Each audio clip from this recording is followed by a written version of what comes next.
Hello, ഇന്ന് നമ്മൾ വളരെ ഇൻട്രസ്റ്റിംഗ് ആയിട്ടുള്ള ഒരു ടോപ്പിക്കാണ് പഠിക്കാൻ പോകുന്നത്. ടോപ്പിക്കിൻ്റെ പേരാണ് എയർ പൊല്യൂഷൻ അഥവാ വായു മലിനീകരണം എന്ന് പറയുന്നത്. അപ്പോൾ എന്താണ് എയർ പൊല്യൂഷൻ, എങ്ങനെയൊക്കെയാണ് എയർ പൊല്യൂഷൻ ഉണ്ടാകുന്നത്, അതായത് ഏതൊക്കെയാണ് എയർ പൊല്യൂട്ടൻസ്, അതുപോലെ തന്നെ എയർ പൊല്യൂഷൻ നമ്മുടെ അന്തരീക്ഷത്തിൽ ഉണ്ടാക്കുന്ന മാറ്റങ്ങൾ എന്തൊക്കെയാണ്, അതിൻ്റെ എഫക്ട്സ് എന്തൊക്കെയാണ്, അതുപോലെ തന്നെ നമുക്ക് എങ്ങനെയെല്ലാം എയർ പൊല്യൂഷനെ സൊല്യൂഷൻസ് കണ്ടുപിടിക്കാം, എന്തൊക്കെയാണ് എയർ പൊല്യൂഷൻ്റെ സൊല്യൂഷൻസ് എന്നൊക്കെയാണ് നമ്മൾ ഇന്ന് പഠിക്കാൻ പോകുന്നത്. അപ്പോൾ നമുക്ക് ക്ലാസ്സിലോട്ട് കടക്കാം. ഇനി നമുക്ക് എയർ പൊല്യൂഷൻ എന്താണെന്ന് നോക്കാം. നിങ്ങൾക്ക് ഇവിടെ സൈഡിൽ ബോർഡിൽ കാണാൻ സാധിക്കും എന്താണ് എയർ പൊല്യൂഷൻ, അതായത് എന്താണ് എയർ പൊല്യൂഷൻ്റെ ഡെഫിനേഷൻ എന്നുള്ളത്. എയർ പൊല്യൂഷൻ എന്ന് പറയുന്നത് കണ്ടാമിനേഷൻ ഓഫ് എയർ ആണ്. അതായത് എയറിലോട്ട് കുറച്ച് കാര്യങ്ങളൊക്കെ കണ്ടാമിനേറ്റഡ് ആവുന്നു. അതെന്തൊക്കെയായിരിക്കും? അതായത് കെമിക്കൽ സബ്സ്റ്റൻസസ് ആവാം, അതുപോലെ തന്നെ കുറച്ച് പാർട്ടിക്കിൾസ്, അതായത് എയറിലോട്ട് ഈ പാർട്ടിക്കിൾസും കെമിക്കൽ സബ്സ്റ്റൻസസും എല്ലാം കണ്ടാമിനേറ്റ് ആവുമ്പോഴായിരിക്കും നമ്മുടെ അന്തരീക്ഷം എന്താവുന്നത്, മലിനീകരിക്കപ്പെടുക അല്ലെങ്കിൽ പൊല്യൂട്ടഡ് ആവുക എന്ന് പറയാം. അതായത് എയറിലോട്ട് കെമിക്കൽ സബ്സ്റ്റൻസസും അതുപോലെയുള്ള പാർട്ടിക്കിൾസും കണ്ടാമിനേറ്റഡ് ആകുമ്പോൾ നമ്മുടെ അറ്റ്മോസ്ഫിയർ അഥവാ അന്തരീക്ഷം മലിനീകരിക്കപ്പെടുന്നു. ഇതിനെയാണ് നമ്മൾ എന്ത് പറയുന്നത്, എയർ പൊല്യൂഷൻ എന്ന് പറയുന്നത്. പാർട്ടിക്കിൾസ് എന്ന് പറയുമ്പോൾ നമുക്കറിയാം ഡസ്റ്റ് പാർട്ടിക്കിൾസ്, നമ്മുടെ അന്തരീക്ഷത്തിൽ കാണുന്ന പൊടി പടലങ്ങൾ, അതുപോലെ തന്നെ gases, carbon dioxide, carbon monoxide, അതുപോലെ തന്നെ ഈ ക്ലോറോ ഫ്ലൂറോ കാർബൺ എന്ന് പറയുന്നതൊക്കെ നമ്മുടെ വായുവിനെ മലിനീകരിക്കുന്ന ഗ്യാസുകളാണ്. പിന്നെ വരുന്നതാണ് കെമിക്കൽസ്. നമ്മൾ നമ്മുടെ ഡെയിലി ലൈഫിൽ യൂസ് ചെയ്യുന്ന കുറേ കെമിക്കൽസ് ഉണ്ടായിരിക്കും. അത് ബ്യൂട്ടി പ്രൊഡക്ട്സ് ആയിക്കോട്ടെ, അതുപോലെ നമ്മൾ യൂസ് ചെയ്യുന്ന പെർഫ്യൂമുകൾ, അങ്ങനെ കുറേ കെമിക്കൽസ് ഉണ്ടായിരിക്കും. അപ്പോൾ ഇതൊക്കെ നമ്മുടെ എയറിലോട്ട് കണ്ടാമിനേറ്റ് ചെയ്യുമ്പോൾ സാധാരണയായി എന്ത് സംഭവിക്കും, അവിടുത്തെ എയർ പൊല്യൂട്ടഡ് ആകും. ഇതാണ് എയർ പൊല്യൂഷൻ എന്ന് പറയുന്നത്. നമുക്കിനി എന്തൊക്കെയാണ് കോസസ് ഓഫ് എയർ പൊല്യൂഷൻ എന്ന് നോക്കാം.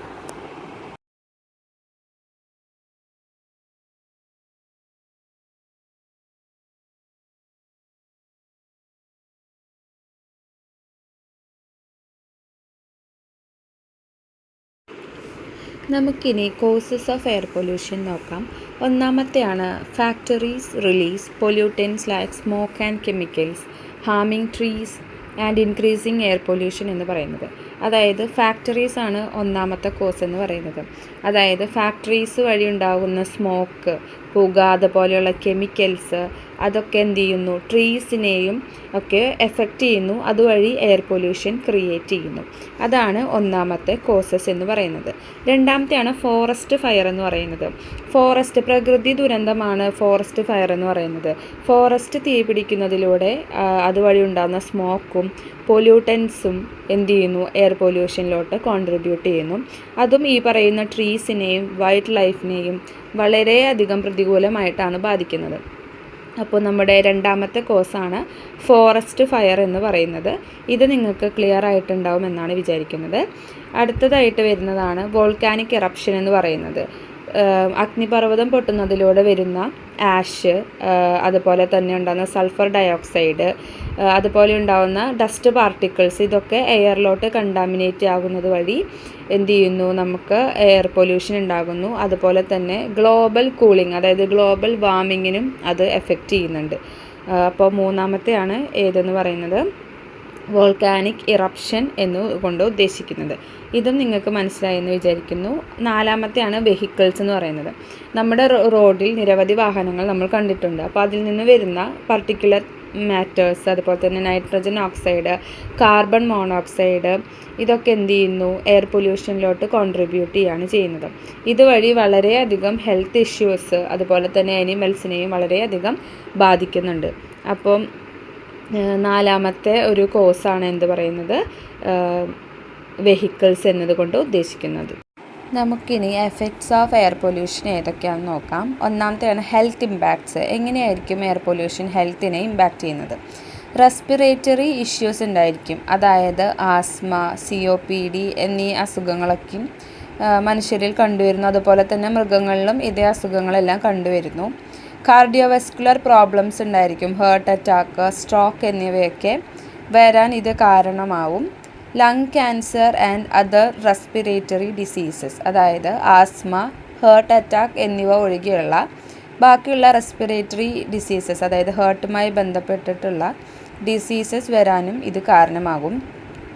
ന്യൂറോളജിക്കൽ എഫക്ട്സും അതുപോലെ ഉണ്ടാവാനായിട്ട് ചാൻസ് ഉണ്ട്. ഹെഡ് ഏക്ക്, ഫാറ്റേക്ക് എന്നിവയെല്ലാം ഇതുപോലെ ഉണ്ടാവാനായിട്ട് കാരണമാകുന്നു. അപ്പോൾ ഒന്നാമത്തെയാണ് ഹെൽത്ത് ഇമ്പാക്ട്സ് എന്ന് പറയുന്നത്.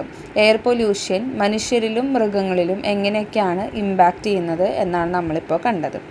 രണ്ടാമത്തെയാണ് എൻവിയോൺമെൻറ്റൽ ഇമ്പാക്ട്സ് എന്ന് പറയുന്നത്. ഒരു പ്രകൃതിയെ എങ്ങനെയായിരിക്കും എയർ പൊല്യൂഷൻ എഫക്റ്റ് ചെയ്യുന്നത്.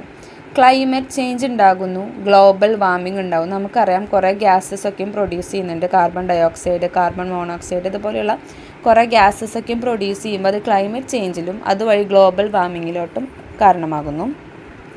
ആസിഡ് റെയിൻ ഉണ്ടാകുന്നു, സോയിൽ പൊല്യൂഷൻ ഉണ്ടാകുന്നു. അതായത് ആസിഡ് റെയിൻ എന്ന് പറയുമ്പോൾ നമുക്കറിയാം അത് നമ്മുടെ അന്തരീക്ഷത്തിലുള്ള pH വാല്യൂ, നമ്മുടെ റെയിൻ വാട്ടറിൽ pH വാല്യൂ സാധാരണഗതിയിൽ നിന്നും വ്യത്യാസമാകുമ്പോഴായിരിക്കും ആസിഡ് റെയിൻ ഉണ്ടാകുന്നത്. പിന്നെ വാട്ടർ പൊല്യൂഷൻ ഉണ്ടാകുന്നു. പിന്നെ ക്രോപ്സിനും ഫോറസ്റ്റിനുമെല്ലാം ഇത് ഡാമേജ് ക്രിയേറ്റ് ചെയ്യുന്നു. അതാണ് എൻവിറോൺമെൻറ്റൽ ഇമ്പാക്ട്സ് എന്ന് പറയുന്നത്. അപ്പോൾ അത് മൊത്തത്തിൽ ക്ലൈമറ്റിനെയും ചേഞ്ച് ആക്കുന്നുണ്ട്, ആസിഡ് റെയിനിൽ ചേഞ്ച് ആക്കുന്നുണ്ട്, സോയിലിൻ്റെ ഡാമേജ് ചെയ്യുന്നുണ്ട്, അതുപോലെ തന്നെ വാട്ടർ പൊല്യൂഷനും ക്രിയേറ്റ് ചെയ്യുന്നു. മൂന്നാമത്തെയാണ് അതർ ഇമ്പാക്ട്സ് എന്നുകൊണ്ട് ഉദ്ദേശിക്കുന്നത്. അതായത് ഹെൽത്ത് ഇമ്പാക്ട്സും അല്ല, അതുപോലെ തന്നെ എൻവിറോൺമെൻറ്റൽ ഇമ്പാക്ട്സും അല്ലാതെ വേറെ എന്തൊക്കെ ഇമ്പാക്ട്സ് ആയിരിക്കും ഇത് ക്രിയേറ്റ് ചെയ്യുന്നത്.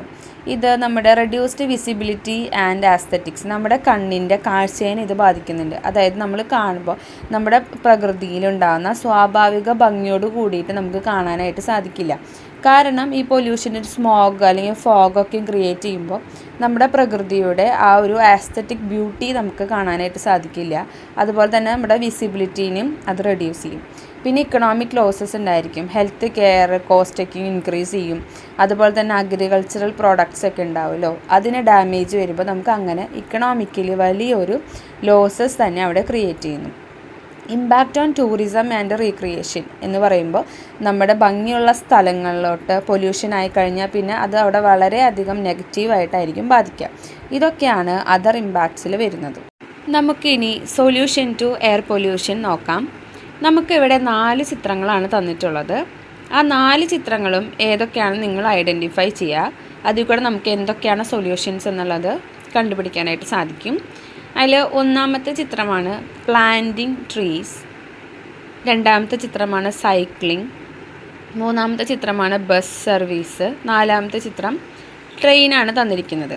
എങ്ങനെയായിരിക്കും ഈ പറയുന്ന കാര്യങ്ങൾ നമുക്ക് സൊല്യൂഷനായിട്ട് പ്രവർത്തിക്കുക എന്നുള്ളത് നമുക്ക് നോക്കാം. ഒന്നാമത്തെയാണ് പ്ലാന്റിങ് ട്രീസ്, ചെടികൾ നടുന്നതിലൂടെ എങ്ങനെ എയർ പൊല്യൂഷൻസ് കുറയ്ക്കാം. സൈക്ലിംഗ് എങ്ങനെ ഹെൽപ്പ് ചെയ്യും, ബസ് സർവീസുകൾ എങ്ങനെ ഹെൽപ്പ് ചെയ്യും, അഥവാ ട്രെയിൻ എന്നുള്ളതൊക്കെ എങ്ങനെ ഹെൽപ്പ് ചെയ്യും എന്നുള്ളത് നമുക്കിനി സൊല്യൂഷൻസ് ആയിട്ട് പഠിക്കാവുന്നതാണ്. അപ്പോൾ ഈ 4 കാര്യങ്ങളാണ് മെയിനായിട്ടുള്ള സൊല്യൂഷൻസിലോട്ട് വരുന്നത്.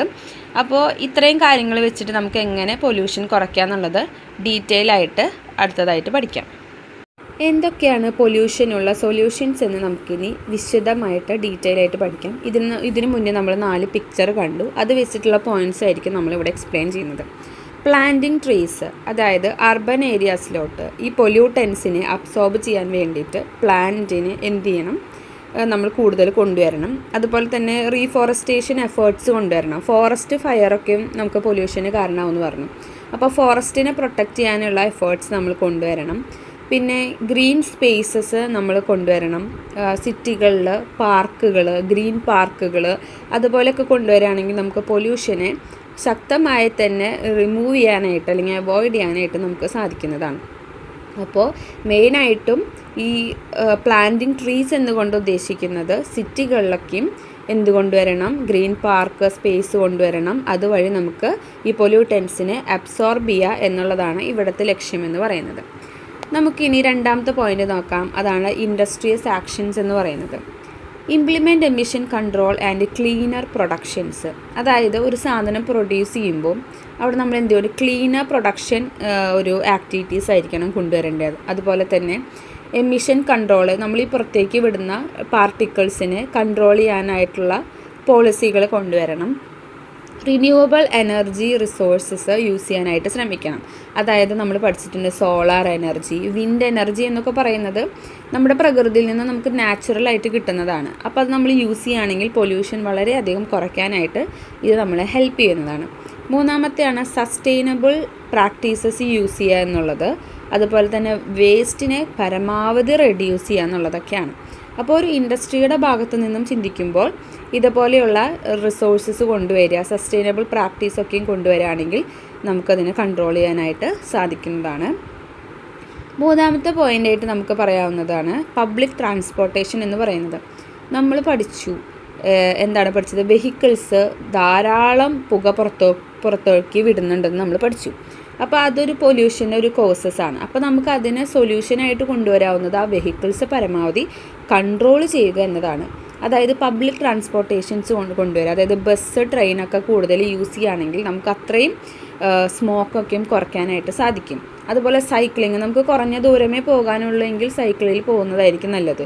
അതോ നമ്മൾ പ്രൈവറ്റ് വെഹിക്കിൾസ് യൂസ് ചെയ്യുകയാണെങ്കിൽ അത് പൊല്യൂഷൻ ഒന്നുകൂടെ കൂട്ടും. പിന്നെ വരുന്നത് വെഹിക്കിൾ യൂസസ് പരമാവധി കുറയ്ക്കുക, അതിന് വേണ്ടി നമ്മൾ ഇലക്ട്രിക് ഹൈബ്രിഡ് വെഹിക്കിൾസ് കൊണ്ടുവരിക എന്നുള്ളതാണ്. അപ്പോൾ നമുക്ക് എന്ത് ചെയ്യാൻ പറ്റും, ഈ പരമാവധി പൊല്യൂഷൻ കുറയ്ക്കാനായിട്ട് സാധിക്കും. അടുത്തതായിട്ട് വരുന്നതാണ് അവെയർനെസ് ആൻഡ് എഡ്യൂക്കേഷൻ എന്ന് പറയുന്നത്. Educate people about air pollution impacts, അതായത് എയർ പൊല്യൂഷൻ എങ്ങനെ ഇമ്പാക്റ്റ് ചെയ്യുന്നു എന്നുള്ളത് നമ്മൾ എന്ത് ചെയ്യണം, എഡ്യൂക്കേറ്റ് ചെയ്യണം. പൊല്യൂഷൻ അവെയർനെസ് ക്യാമ്പയിൻസ് കൊണ്ടുവരണം, പൊല്യൂഷൻ റെഡ്യൂസിങ് ഇനീഷ്യേറ്റീവ്സ് എല്ലാം കൊണ്ടുവരണം, പോളിസീസും ഫോം ചെയ്യണം. ഇതൊക്കെയാണ് മെയിനായിട്ടുള്ള സൊല്യൂഷൻസ് എന്ന് പറയുന്നത്. ഇത്രയുമൊക്കെയാണ് എയർ പൊല്യൂഷൻ എന്ന ടോപ്പിക്ക് കൊണ്ട് ഉദ്ദേശിക്കുന്നത്. താങ്ക്